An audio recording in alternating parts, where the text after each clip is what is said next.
Hello friends, আমার কিচেনে আপনাদের স্বাগত। বাচ্চারা যখন জেদ করে কেচাপ খাবার জন্য, তো টমেটো কেচাপ আমরা বাজার থেকে কিনে নিয়ে এসে বাচ্চাদের খাওয়াই। যদি ওই টমেটো কেচাপটা যদি ঘরে বানিয়ে বাচ্চাদের খাওয়ানো হয়, এটা তাদের স্বাস্থ্যের জন্য বহুতই উপকার হয়। তবে আজকে আমি ওই টমেটো কেচাপই বানিয়েছি বাড়িতে, সেই রেসিপিটা আমি আপনাদের সাথে শেয়ার করব। তবে দেরি না করে চলুন ভিডিওটা শুরু করি।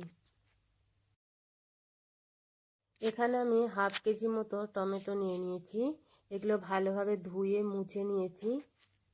এখানে আমি টমেটোগুলো কুচিয়ে নিয়েছি ছোট ছোট করে।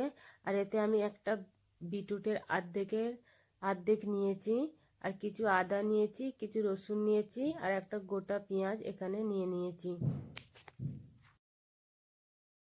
এখানে আমি টমেটোগুলো এগুলোকে সব আমি ঢেলে নিয়েছি একটা কড়াতে। এতে আমি দিয়ে দেবো 2 চামচ মতো চিনি। এতে আমি দিয়ে দিলাম, এতে আমি দেবো স্বাদ অনুযায়ী লবণ, একটা শুকনো লঙ্কা, আর 2 চামচ মতো ভিনেগার দিতেই হবে, ভিনেগার দেওয়া খুবই জরুরি। এবার এতে আমি একটা ঢাকনা ঢেকে দিলাম। এই ঢাকনা ঢেকে দিয়ে যতক্ষণ পর্যন্ত টমেটোগুলো না গলে যায়, সেদ্ধ হয়ে যাবে, ততক্ষণ পর্যন্ত আমি এগুলোকে সেদ্ধ করে নেব। দেখুন এখানে পুরো টমেটোগুলো সেদ্ধ হয়ে গেছে। এবার এটাকে আমি একদম ঠান্ডা করে নেব। এগুলোকে আমি মিক্সিতে ঢেলে নিয়েছি। মিক্সিতে ঢেলে ভালোভাবে এগুলোকে আমি মিক্স করে নেব, যেন একটা পেস্ট বেনে যায়, এরকম পেস্ট বানিয়ে নিয়েছি। এবার এটা একটা ছাঁকনিতে দিয়ে, বড় ছাঁকনিতে দিয়ে আমি ভালোভাবে এটা ছেঁকে নেব। মানে যেন ওপরের খোসাগুলো যেন না থাকে আর দানাগুলো যেন না যায়, সেই জন্য আমি এটা ছেঁকে নিচ্ছি। এগুলো একটু খুব ভালোভাবে চেপে চেপে একটু ছেঁকে নিতে হবে।